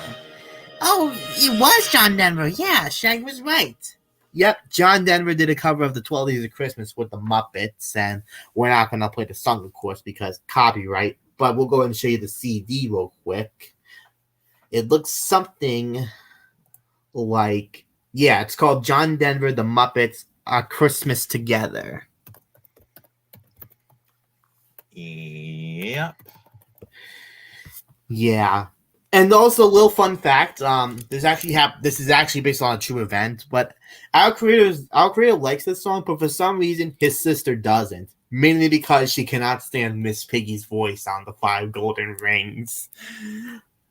Oh, boy. Yeah, so every time Miss Piggy comes on, our sister gets really annoyed from her voice, but yet our creator's mom likes it, but not our creator's sister, so... Hey, opinions. Yeah. Yeah. How cool. Okay, question number 3 for Bugs Mickey and Bear Snipe for $3,000. Okay. Eeny, miny, mo. I guess I should go with Max. Okay, what's my question? Well, let me tell you. In the show, Kick Butowski, Suburban Daredevil, Who is Kicks, 17-year-old bully, and his elder brother? Is it Brad Butowski, Scott Denoga? Hey! Sorry, Scott. Rocky the Flying Squirrel. Hey! Or Oscar Proud? Excuse me? Sorry, Oscar. Wait. Who's Geek's 17-year-old elder brother and bully? I honestly do. I honestly never even heard. I honestly never watched too much of Kick Buttowski and never even knew Kick Buttowski too much. So, you know what? I'll go ahead and use Phone a Friend. All right, we're finally going to be using the Phone a Friend lifeline. Okay, so what are you going to call? Well, let's just say I might be calling Professor Frank. Professor Frank from The Simpsons. Actually, I got a perfect suggestion. How about you call your dad? Okay, that sounds better. All right. I'm gonna be calm. All right, I'm gonna be calling your dad. Okay, Horace. All right. Gosh, hello. Oh, hi, Goofy. This is Horace Collar from Who Wants to Be a Toonynaire, and you see your son is having some technical difficulties right now because he's having trouble figuring out what the answer should be for that question. Oh, of course. I will be happy to help my son. All right, so Max, you have 30 seconds to ask that question. 30 seconds on the clock, starting now. Okay, Dad. Who is Kate's 17-year-old elder brother and bully? Is it Brad Butowski, Scott Denoga, Rocky the Flying Squirrel, or Oscar Proud? It's out. Gorge, it has to be Brad Butowski. Are you sure this is Brad?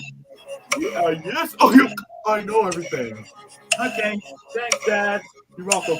Well, tell everyone I said hi. All right. Oh, and I gotta go now. I have to chat with Pete and PJ about something. Goodbye. All right. So, Max, what do you think? Well, my dad told me it is Brad. Brad Butowski. Brad Butowski? Are you sure that's your final answer? I mean, our creators seen a clip of Brad beating up Kick and that one fight scene. And honestly, Brad sounds like a badass bully. Wow, someday you should be a Superman Daredevil too, Max, because that is correct. It is Brad Butowski. Yes, Brad Butowski from Kick Butowski Superman Daredevil, where he bullies and insults Kick and his friend Gunther. Yeah, that is true. We also haven't watched Kick Buttowski in a long time either, but we still remember the show, and that is true that Brad is a bully and the older brother's a Kick. Yeah, trust me, siblings can be like that sometimes. And one most memorable episode we remember was when Kick wants to drive his dad's new car, and also in that same episode, Brad got his tongue stung by a beehive, by several bees from a beehive. Yeah. All right. So, question number 4 from Mario Boosite for $40,000. All right, we are against this, so. All right. So, I'll go ahead and ask you next, Justin. Very well. What question you have for me, Boo? All right, Justin, trust me. Things are going to get a little serious on this one, so let me tell you this. Who was Max Goof's serious principal in a Goofy movie? Was it Principal Strickler, Principal Mazer, Principal Pastrip, or Principal Brown. Max Goof serious principal? Yeah, in the Goofy movie. Well, I have a Goofy movie on DVD. I haven't watched it in a while, so What's he gonna do? Ask a friend? Phone a friend? 50-50? Ask the audience? Yeah, I'll go ahead and ask a friend real quick. All right, and which one do you want to ask? Well, you know what? Because this is a Goofy movie question, and we were talking about Max Goof, I'll let him do the honors. Okay. So, I checked it according to which my serious principal was Principal Mazer. Principal Mazer. All right. So, Justin, do you agree with Max Goof on this one? Well, just to be sure, I want to do another lifeline real quick. Okay. I'll phone a friend real quick. I'd like to phone OJ. Oh, OJ from An Anime Sanity? Yeah, just to be sure real quick. All right. Oscar, can you get OJ from An Anime Sanity on the line real quick? A.K.A. Justin's dad, who's going to be in Jack the Merry Guy series. All right. Hello? Hey, is this OJ from An Anime Sanity? Yeah. Hey, this is Oscar Proud calling from Who Wants to Be a Toonynaire. Oh, hey, Oscar. I actually do remember seeing your show, and especially on Bugs Making Amazing channel. What's going on? Hey, we got Justin over here. He's stuck in a pickle jar, and he wants to double check with you real quick and see if this answer is true. Okay. All right, Justin. Remember, you got 30 seconds on that clock, and your 30 seconds starts on. 30 seconds starts now, Justin. Okay, OJ. Who is Max Goof's serious principal in a Goofy movie? Principal Mazer, Principal Strickler, Principal S-Stripper, Principal Brown. Oh, Justin, it's Principal Mazer. Principal Mazer? Yeah, this guy is actually really funny, and he's actually voiced by Wallace Shawn. You sure, Dad? Trust me, I've seen a Goofy movie a lot of times. Okay, Dad. Okay, OJ. Thank you. You're welcome. Oh, make sure you share some money with me. I guess I'll do that. All right, OJ. Later. Okay, Justin. So, do you agree with both Max Goof and OJ on this one? Well, I mean, I actually remember seeing a clip of it, so come to think of it, yeah. I'll go ahead and agree with both OJ and Max Goof that my final answer is indeed Principal Mazer. So, Justin, are you really sure that you're going to agree with both Max Goof and OJ? Principal Mazer is your final answer. Well, yeah, because Principal Brown's from The Amazing World of Gumball, even though I haven't watched the show in a long time. Principal Petra is from The Buzz on Maggie, and Principal Strickler is from Teacher's Pet. And ironically, he is also voiced by the same person who did Mazer. Well, Justin, it's a good. Well, Justin, I want to tell you something. After this show, you won't be ending up in the electric chair because you indeed did get that answer correct. Oh yes, Principal Mazer. How can I ever forget about that funny principal, but also strict as well? And he's actually voiced by Wallace Shawn, who also did the principal in Teacher's Pet, which is Principal Strickler. Yeah. Yeah. Principal Mazer really hated Max. Yeah, especially the one part where he mentions the electric chair. We'll go ahead and play it real quick before we get to the next question. Hello. Yes, Mr. Goof. This is Principal Mazer. I'm calling in regard to your son, Maximilian. Max? Oh my gosh, is he hurt? No, Mr. Goof. He's in trouble. Trouble? What kind of trouble? Dressed like a gang member. Gang member? Your son caused the entire student body to break into a riotous frenzy. Riot? Couldn't be mine. If I were you, Mr. Goof, I'd seriously reevaluate the way you're raising your child before he ends up in the electric chair. Yeah, electric chair. There's no electric chair in the school. Yeah, only in execution rooms. Yeah, that's what an electric chair is. So there you go with that. All right. Next question for Bugs Mickey and Beta Site for $50,000. Okay. All right. Let me see here. Oops. Okay, you know what? I'll choose you, Luna. All right, horse. Let's see to make my question now. All right. So this may be tricky, but you have to be cautious at all times. Who was the character? Who did Alan Melvin voice? That one Hanna-Barbera character.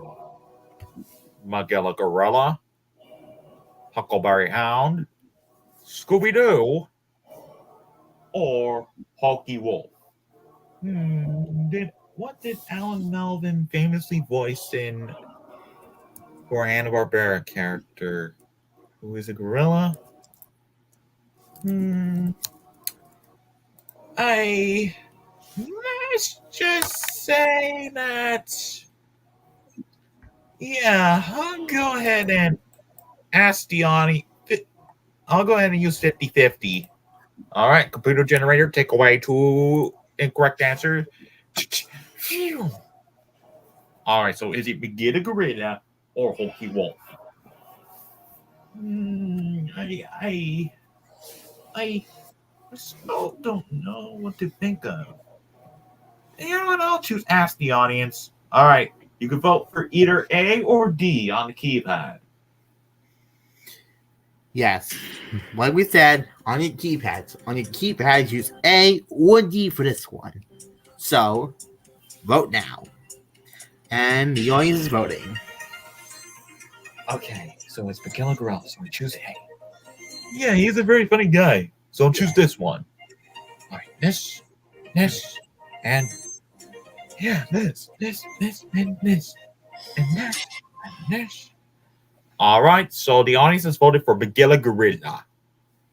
Okay, I'll choose Miguel Gorilla as the final answer. Are you sure about that? Yeah, since, because customers always ended up returning Magilla, and the only customer who was truly interesting, only Magilla, was a little girl named OG. Wow, someday you should be getting that gorilla out of the window, because that is correct. It is Magilla Gorilla. Why, yes, Magilla Gorilla, who recently appeared in Jellystone in 2 years ago, voiced by Paul F. Tompkins. Yep, Magilla Gorilla. Yeah, which honestly, Alan Melvin voiced him from 1963 all the way up before he retired from voice acting in 94. Yeah, that is true. Yeah, so Alan Melvin was indeed Magilla Gorilla. So there you go with that. And now, this is question number 6 on me and Mario's side. For $60,000.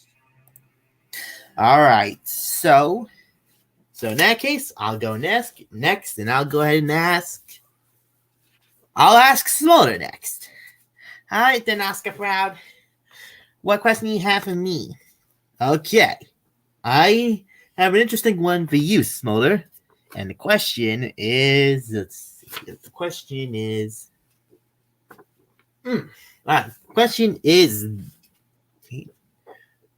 yeah, I have a good one, and the question is this. So,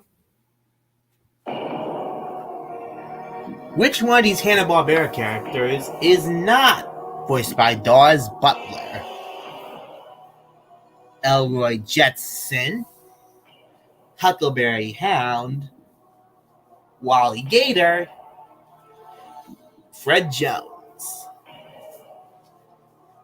Which Hanna-Barbera character is not voiced by Dawes Butler? Well, those are all Hanna-Barbera characters. You are right, but how do I know which one he voiced? You know what? I'll go ahead and do the same. I'll go ahead and do a 50-50 on this one real quick. 50-50? Yeah. Okay, computer generator. Take away 2 incorrect answers, please. Bunching! So Smolder, the answer is either Elroy Jetson or Fred Jones. Now, Wait a minute. So when we were talking about Heathcliff earlier, Heathcliff sounded like Fred Jones because that was Frank Welker. And he is Fred Jones, so yeah, I think it is Fred Jones because he's not voiced by Darth Butler. He's Frank Welker. All right, Oscar. My final answer is that Darth Butler is not the voice of Fred Jones. Fred Jones, the leader of the main leader of Mystery Inc. Is your final answer? Yeah, because Fred doesn't even sound like Darth Butler. So that is not the Hanna-Barbera character he voiced. Well, Smoter, you just solved another mystery on this question because you got another mystery on your hands and you got it solved because that is correct. It's Fred Jones. Yep. And these Hanna-Barbera characters, Darth Butler did not voice Fred Jones. That was Frank Welker. Yeah. Obviously, since Frank Welker was the current voice of Scooby-Doo, Garfield, and Fred Jones. Yeah, and ever since Frank Welker's still alive to this day. One of the last surviving cast members from Scooby-Doo, Where Are You? He's still alive at 77. Yeah. So this is question 7, right? Question 7. Yep, question number 7 from Bugs Bunny and Beta. For $700,000. Oh boy, things are gonna get really hard on this. Okay, don't worry. Do not worry. Do not worry, folks. Ask one. Okay, so I'll choose Rocky this time. So what seems to be my question now, Bugs? Well, let me tell you something. Hold on. I need to rotate myself here really quick here so that I can... there we go. Okay. So, Rocky, my answer is... my question is... Sorry. All right. Who voiced Popeye in the commercials on what restaurant from the early 1990s? Long John Silver's, McDonald's, Arby's, Hardee's. Who voiced Popeye in the early 90s for a commercial in the early 1990s? Let's just say that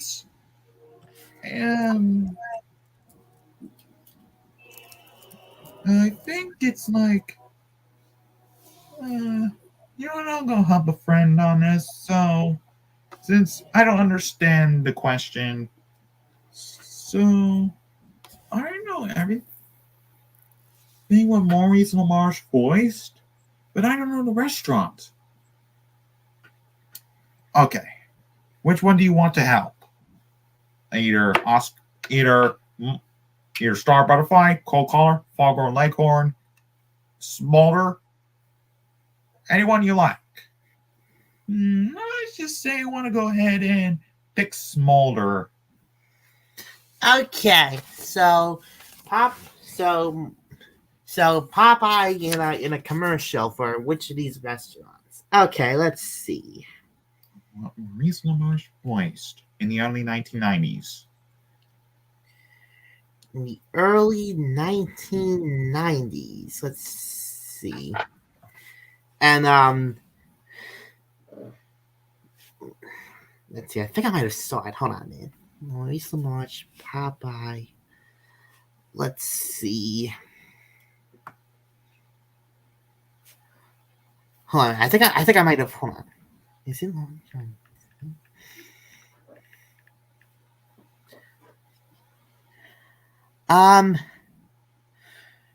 So hold on, man. I think it is.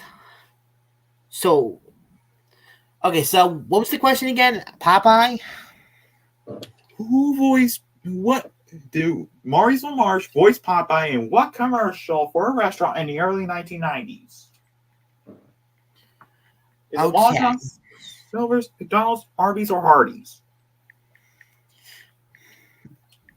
Let's see. I think it was Long John Silver. Aha! Yes! So, according from the information I found, Maurice voiced Popeye in a commercial for Long John Silver's. Gotcha. All right, Doc. What do you think? Well, Smarter told me that it has to be Long John Silver's, so my final answer is Long John Silver's. Are you sure about that? You mean the one with the fish, Doc? Yeah, I mean the fish is part of the Long John Silver's chain. Wow, someday you should go eat at Long John Silver's for lunch tomorrow because that is correct. It is Long John Silver's. Yep, Maurice LaMarche voiced Popeye in that one commercial for Long John Silver's in the early 1990s. Yep, from the information I found, yep, Maurice LaMarche. Yep, Popeye for Long John Silver's. Which unfortunately I can't find the commercial because it's actually lost media. Yeah, sometimes there's commercials that are lost, and it's gonna be hard to find lost media these days. Yeah. All right. Just checking. Is it question number 8 now? It is indeed question number 8 from the Boo side. For $800,000. All right. And so, I'm going to ask, let's see. All right. I'll go ahead and ask Cold Caller on this one. Okay, Boo, I'm coming. All right, Boo, hold the phone. I'm here. What's my question? Okay, Cold Caller. A really hard trivia question is coming your way. All right. Let me see. What is a good one? Oh, okay. All right. Here's it going. All right. Here it goes. Rocky and Bullwinkle appeared in about 2 or 3 commercials for which fast food restaurant? McDonald's, Burger King, Taco Bell, or Arby's? Hold on a minute. Rocky and Bullwinkle appeared in a restaurant commercial chain too? Yeah, but it's for fast food. So which is it? Is it McDonald's, Burger King, Taco Bell, or Arby's? Well, you're right on this one that they're all fast food restaurants, but that commercial probably came out in like the 90s or something, and Toontown didn't come out till like 2003. So, well, Cold Caller's having a questionable pickle right now, so I think he'll ask a friend. And since Scotchy Jones is like an inspiration for Disney, she'll probably pick Luna for this, since she is like iconic. All right. Well, you know what? I'm gonna go ahead and ask a friend. And who do you want to ask? I'll go ahead and ask Luna since I didn't ask her yet. Okay. What do you need help with? Okay. So the question I was asked was, Rocky and Bullwinkle appeared in a few commercials for which fast food restaurant? Is it McDonald's, Burger King, Taco Bell, or Arby's? I checked it according to YouTube. It seems that Rocky and Bullwinkle appeared in the commercials for Taco Bell. So, Cold Caller, what do you think? Do you agree with Luna? Well, I mean, Taco Bell is kind of very popular and has spawned the memes with the bells, so it's worth a shot. So I'll say my final answer will indeed be Taco Bell. So Taco Bell is your final answer on which commercial Rocky and Bullwinkle appeared in for? Yes. So that's my final answer. Well, Cold Car, I think after the show, I'm going to take you over there to Taco Bell for a big taco meal because that is indeed correct. It was Taco Bell. Yes, Taco Bell. I remember now. Yeah, they did about like 3 commercials, I believe, of Rocky and Bullwinkle doing Taco Bell commercials. Yeah, like where, and obviously Frank Welker did voice Bullwinkle that one part, according to Behind the Voice Actors. Yep, that's indeed true. We'll go ahead and play one of them real quick. Here it is. Frostbite Falls is paying to watch grass grow. And yes, that's Corey Burton. No, it's boring, and I know who's behind it. Get your McBurger's burgers. Burger is so And boring. that's Team Foray too. Yep. Luckily, Rocky had delicious Taco Bell tacos, original, supreme, and the new baked beef. Here, Bullwinkle, try this.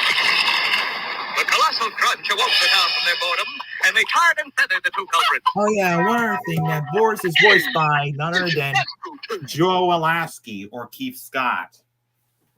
Oh yeah, Keith Scott and Joel Lasky.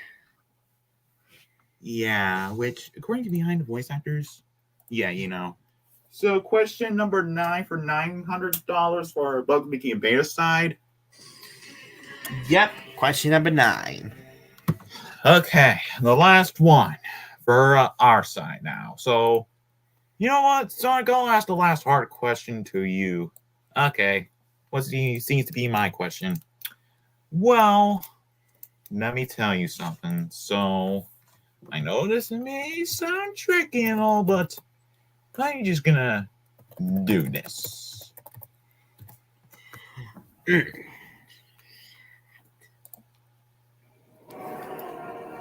Who voiced Chili Willy in season 1 of the 2018 Woody Woodpecker series?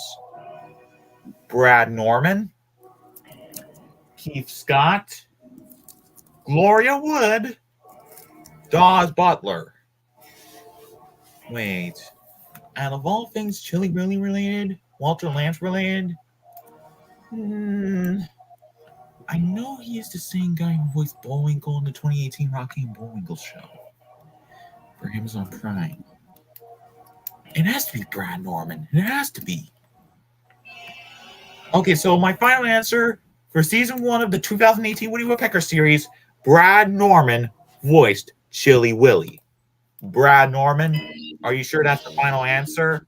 Yes, he also voiced Bullwinkle, and you know, I thought it was Brad Norman because, you know, wow, someday I think you should hang out with Chili Willy because that is correct. It is Brad Norman.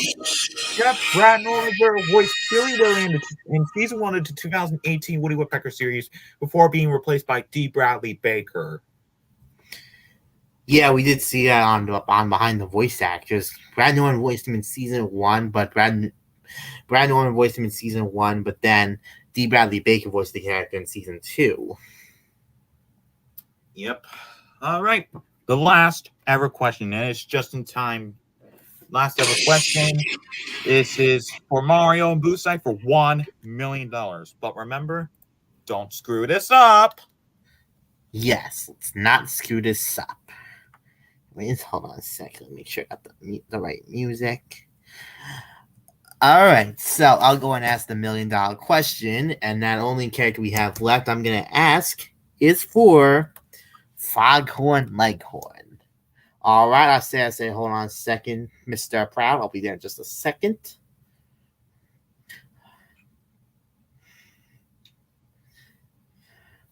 All right. I said, so I'm coming, Mr. Proud. All right. So, Oscar Proud, what is my question? Okay, Foghorn Leghorn. Here is your $1 million question. Don't screw this up, okay? I'll say, okay, I'll try not to. Okay, here we go. And the question is, and the question is this. All right, here we go. All right. Who voiced Shaggy in Scooby-Doo on Zombie Island before being replaced by Scott Innes with The Witch's Ghost?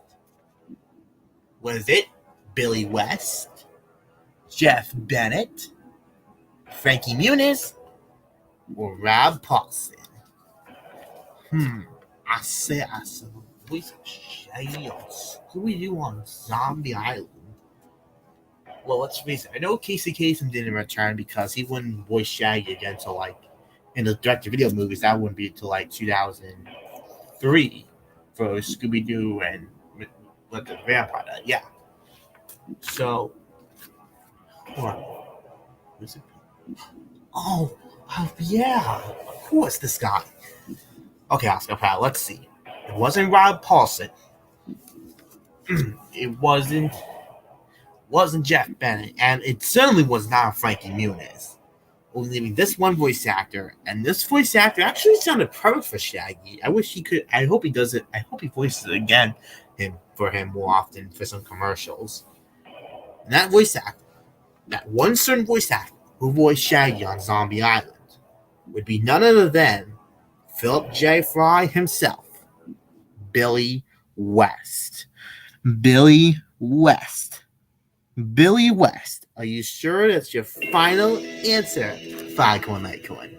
Most certainly, because I know that voice very well behind Shaggy, and that certainly did sound indeed like Billy West. So therefore, that should be Billy West. All right. Oh Now, my God. let me tell Yeah. you. So, Mario and Boo's side, I'm happy to tell you this, but you just won $1 million. That is indeed correct. It's Billy West. Yep. I was right. Shaggy was voiced by Billy West on Scooby-Doo on Zombie Island. That's right. Well, we wish to stay with you more, but we gotta go to bed now. But here's one change to this upload of the episode. The upload will be scheduled tomorrow at 9 in the morning. So we're gonna set it to public in the morning, tomorrow morning at 9. So stay tuned for the actual upload tomorrow at 9 a.m. Eastern Daylight Time. So until then, it's time for us to go to bed now. So as what me, Bugs, and Beta say, we have a good night, and we'll see you all real soon. Yep, as what me and Boo would say, thank you so much for watching our stream, and we all hope you enjoyed.